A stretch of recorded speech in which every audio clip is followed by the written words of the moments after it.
Nope, I don't want the green screen. No.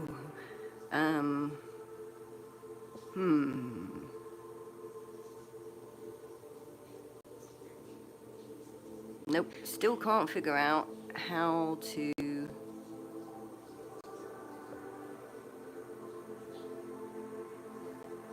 Maybe I have to tap on someone's name. Okay. Anyway, I'm back. I had a short break to play with my unicorn, and it terrified my bunny. He is now extremely jealous of my unicorn.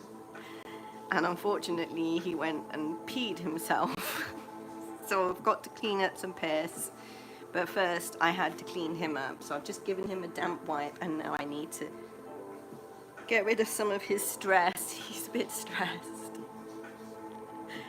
This bunny, you are so needy. He's such a anxious bunny.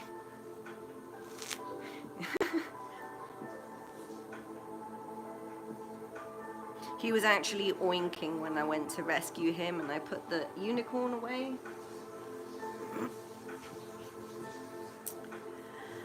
To a new person who's not seen this before, they're probably thinking, what is this crazy channel about? Well, it's about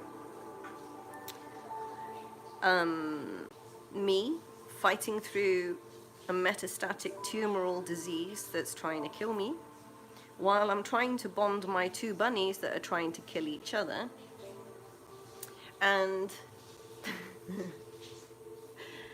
and I don't have very typical means. I'm not the typical person. I do things a little differently to stay alive. And staying alive isn't like just, oh, I'm fighting this and surrendering to the medical methods of symptom relief, whatever. No, staying alive is actually being and living life as you want it to. So the last words my oncologist said to me was, this disease will eventually lead to disability and disfigurement as it starts to build up tumors around the bones and stuff. You know, and he said it's a terrible disease, it's really painful, blah, blah, blah. And yeah, you get used to the pain. I don't wince anymore, I don't whelp.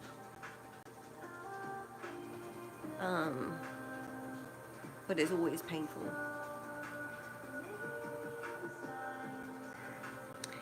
So right now, I'm gonna go grab a hairbrush and I'm gonna calm him down. He's lovely and calm. I just need to dry his butt, and it works better if I use the hairbrush. It gives him a nice massage and helps his immune system.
better now.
You got a bogey up your nose. I need to get it for you.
It's okay. I nearly got it. I'll get it for you. Yeah. See? You got it. You had a big booger at your nose. Huh? That was gross. I got it though. You feel better now? Yeah, you're chow-chowing, huh?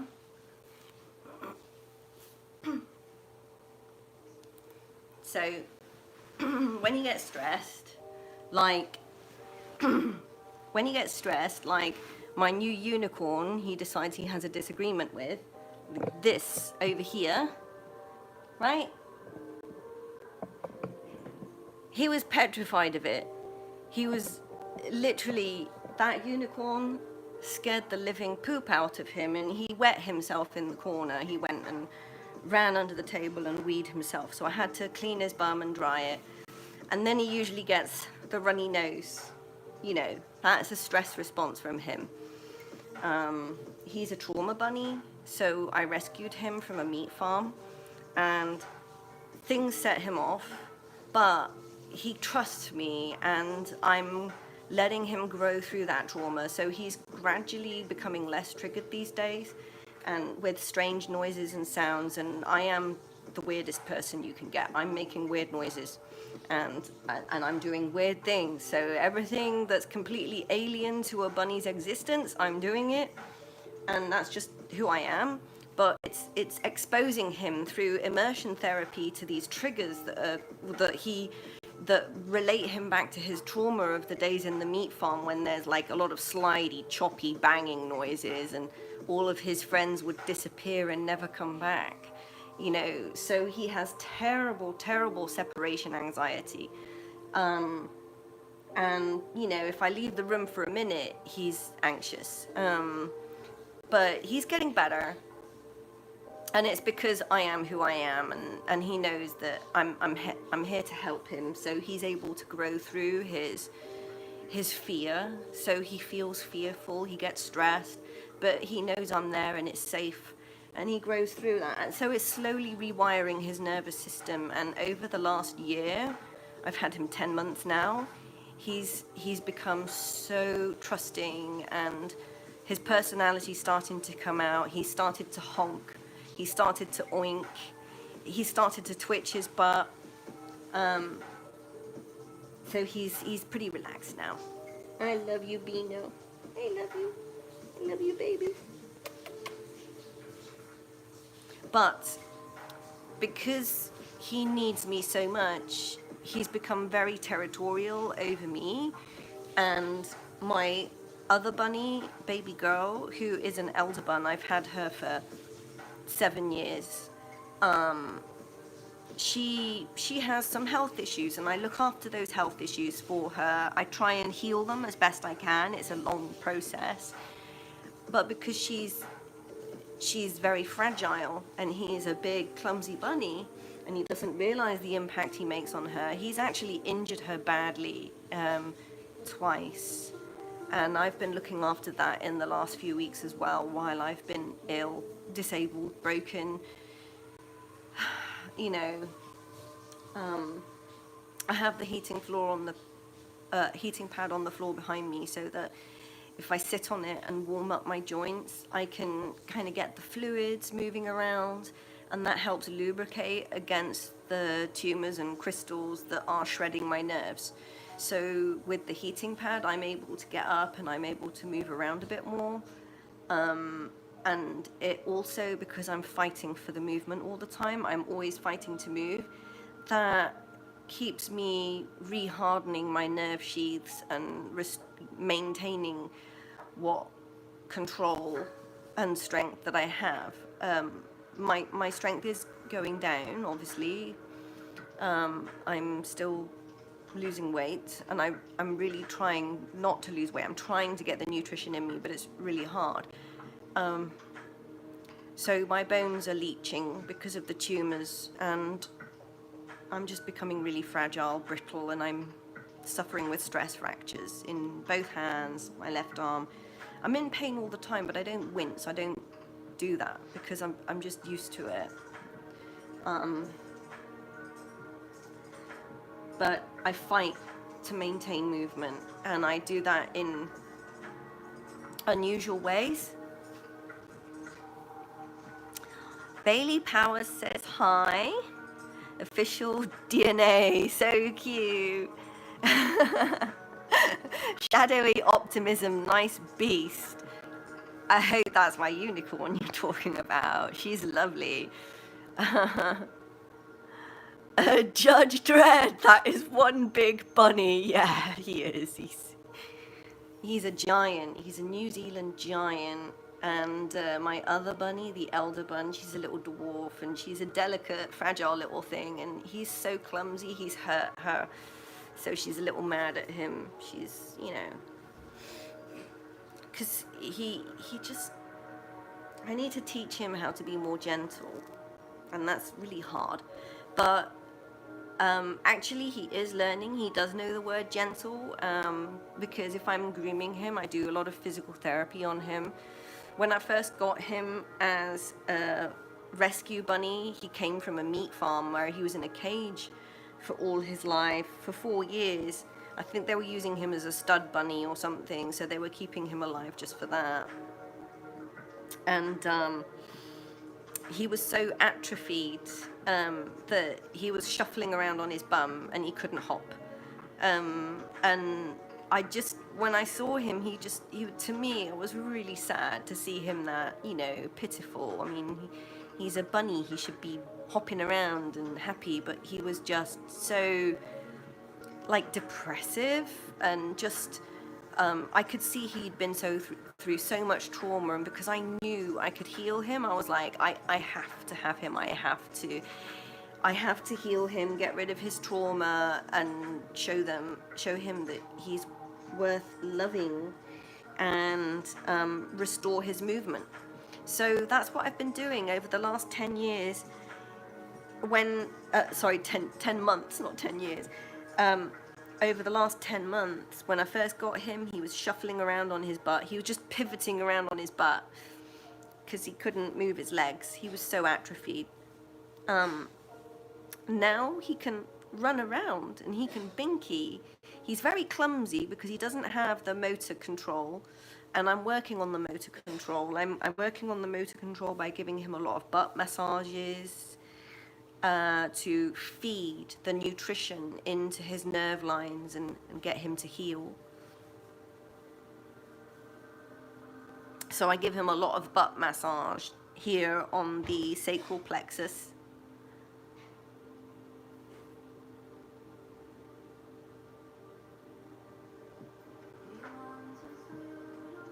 And he's so chill now, but yeah, it does work. The massage helps a lot.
So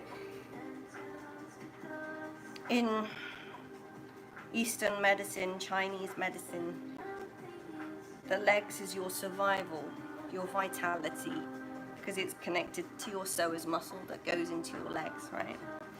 So you have to maintain your leg strength and build it up from the psoas muscle, which is based down here around the lumbar plexus and sacral plexus. So by giving him butt massages, I've been able to strengthen his legs and give him back the freedom of movement. He can now run around and jump, whereas he was just a butt shuffler before. And he just trusts me so much now because he knows I've done the work on him and I'm doing the therapy on him, and he's back. He's becoming a real bunny. And I'm doing the same thing on myself right now. So I'm sitting on a heating pad and I'm wearing slippy, slidey clothes so that I can literally just roll around and get the fluids moving, so that I can start to work my muscles out and do floor exercises on the heating pad and slippery, slidey, so that I can try and work on my muscles and build up bone strength in my pelvis to survive the surgery.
So,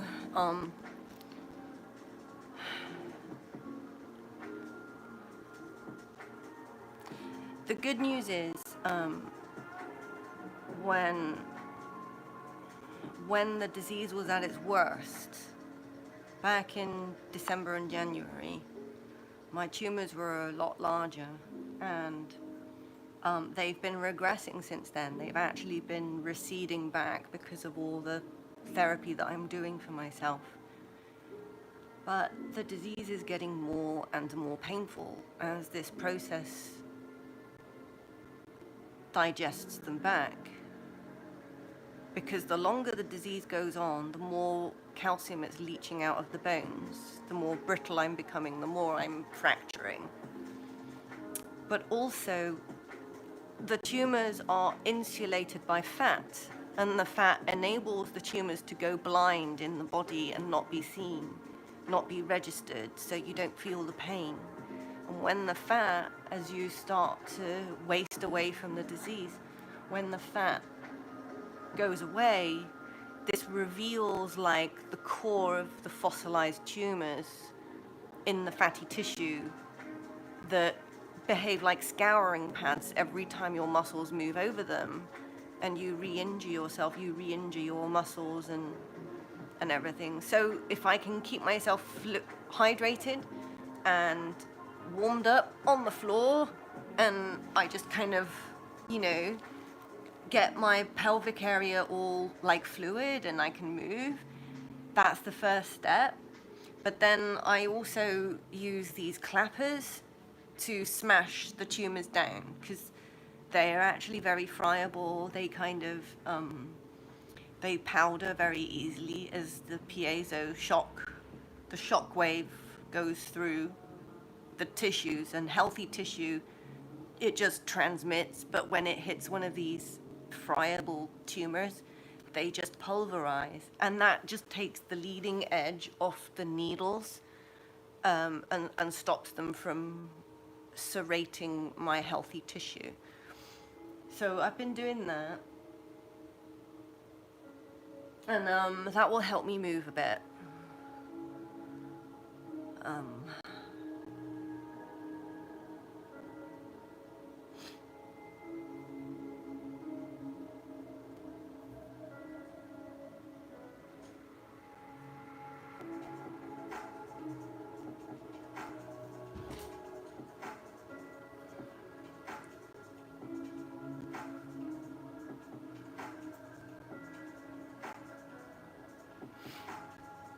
So that's why I wear all the shiny stuff all the time, because it's just easier to use peristaltic movement of all the fascia tissue, all the boundaries. They kind of wave against each other and help transport the fluid around the pelvis and the joints, and it helps to lubricate and prevent a lot of the serration of the nerve lines and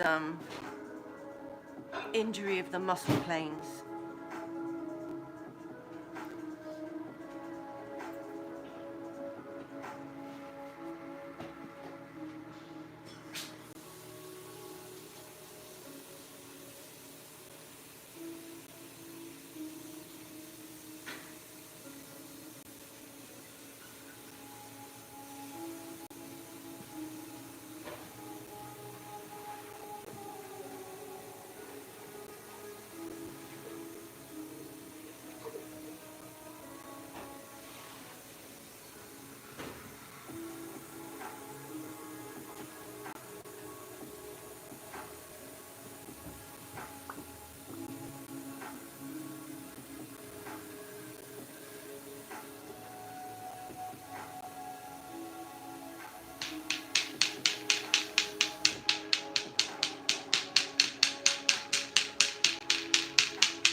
sure. Yeah, yeah. Yeah, no, I'll be fine by then.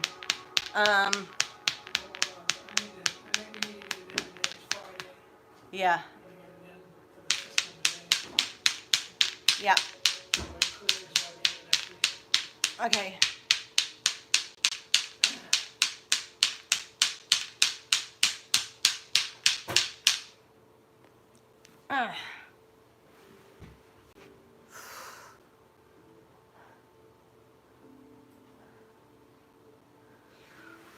So, smacking my meridians actually really helps to clean the nerve lines. It sends piezoelectric shocks through the nerves, and it helps to strengthen the nerves and heal the nerves.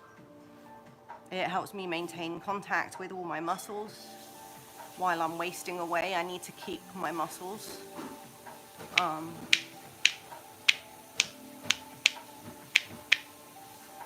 So this is a very cool tool for physical therapy.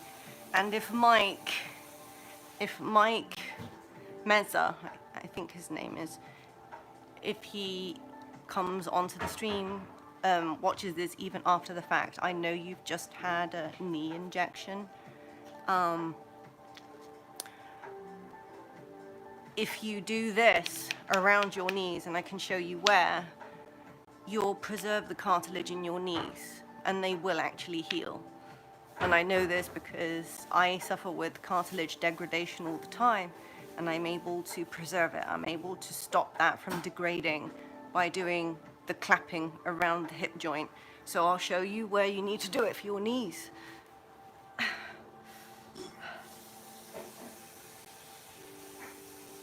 So you have to get it hot, and you have to wear compression or tights, okay? You don't have to wear compression or tights, but if you want to get it hot, it will feel a lot better, and the smack will transmit without being absorbed into the fat. It will transmit through your skin and get more connection to the bundle bone, which is where you produce stem cells to reheal that cartilage and reheal those tendons. So get it hot, wear a compression thigh sock, and you'll do this around your knees to regrow the cartilage. The tendon attachments either side,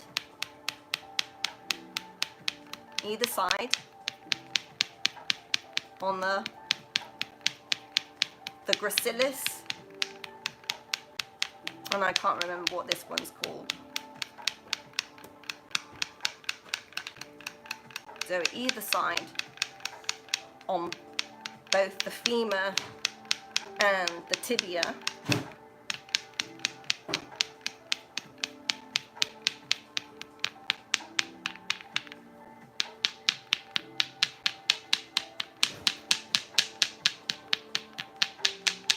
and I would start with the double pressure, because that's an easier one to start with, and the single is for when you've built up to that, right? So you start with the double and then move up to the single. So you want to do this either side of your knees.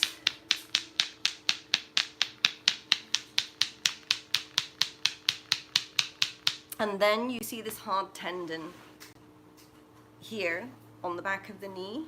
You go in from the side, and that will help to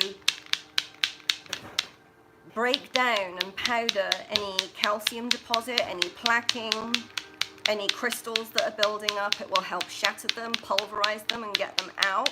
And you've got these little shock waves that are pushing like a splash effect. They're splashing the Slurpee out of the joint space. So you're getting rid of the crystals, but at the same time, the piezo shocking is stimulating the stem cells to come out of the bundle bone, which is directly attached to your tendons, right, to reheal the joint. This is where your IT band attaches, right? So I wanted to give Mike that specific advice because this is what I do for myself to help my knees. My biggest problem is up in my pelvis, so I have to do a number of meridians around my pelvic bowl. But you've got to maintain your legs, man. Starting with your feet. You start with your feet and work your way up the body. And mine, I'm working so hard around my hips because of the hip surgery, because I want to maintain bone strength. If this pelvis fractures when they dig out my overhang, the cup that's overhanging, if it fractures, then I'll have to come away from surgery as a pause, as a postponement, while they plug up the fractured bone with a plastic scaffold for me to regrow my bone over the course of the next year. And I'll be hopping around on the unicorn regardless, because I won't have a hip joint in. It will just be a spacer joint, what's called a spacer joint.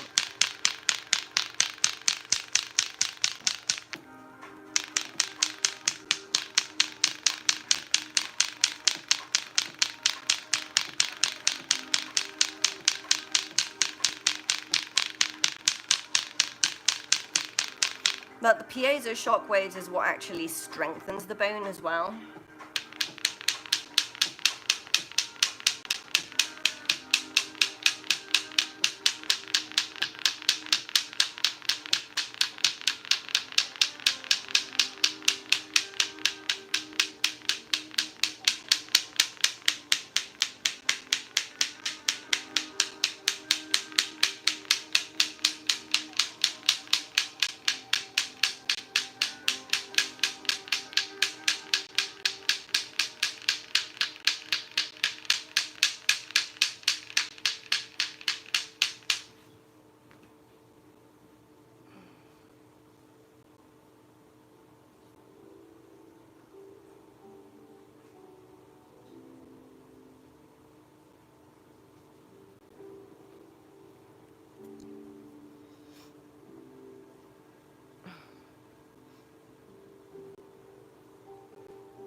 There's more you can do around the knee. I'm just taking my time with what I'm dealing with at the moment.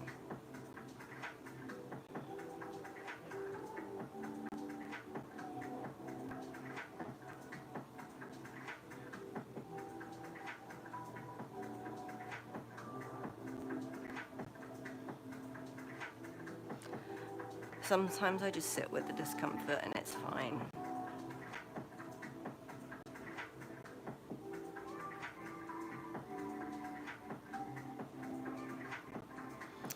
You know, it hurts, but there's nothing to cry for. I think I actually did a bit of crying a couple of days ago for the first time in a while. It was 3 weeks where I wasn't streaming because I was just being really selfish with my time, and I just didn't want to spend the time documenting what I was going through because I had such little time available to myself. That time I had available where I was not crashed out on the floor or in bed, I just wanted to just exist and not have to focus on anything else and just enjoy the play, enjoy playing. So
Another thing is wearing the slidey clothes enables me to move without having to pick my legs up, because picking them and moving against gravity, sometimes I'm just too weak to do it because I don't have the connection to my muscle to control it. That's why I'm falling. So if I can just slide over the floor, it makes it easier to maintain a range of motion when I don't have the strength to pick my legs off the floor. So yeah, just any kind of movement where I don't have to use my body weight. And then once I've gained connection with my muscles, I can start working against gravity. I can start pulling myself off the floor.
So I do the smashing.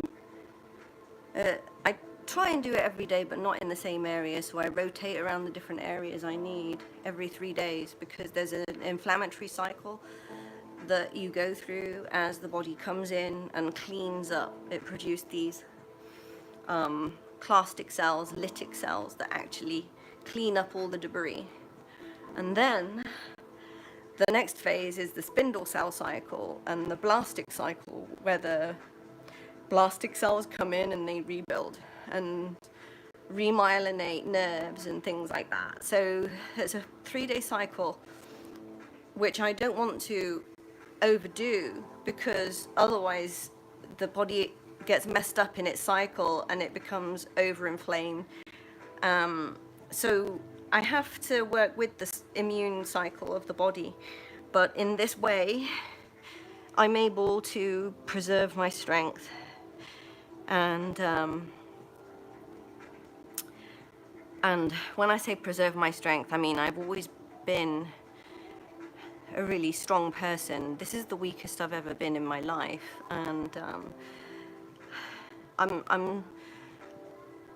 I'm falling over. I lose muscle control, but I'm strong, and that's just because I'm tough in it. And I don't want to say it like that's dismissive of people that are suffering. I'm a tough person because I do all this stuff to myself to keep my strength going. In the face of these crystals and tumors that are like pumice stones, dragging and injuring my nerve lines and my muscle planes, I have to find a process of deplaquing those nerve areas and smashing down the tumors while my body is wasting away, so that I can regrow on a healthy foundation. I can't grow strength around tumors, fossilized tumors that are wrecking my nerves. So unfortunately, there is a wasting process to this disease, because I mean, I was told there's no cure, and I'm like, so they're not going to help me. That doesn't mean there's no way that I can get rid of the tumors and manage it. It's just the medical industry can't help me, and they can't operate to get rid of the tumors because there's too many.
Yeah.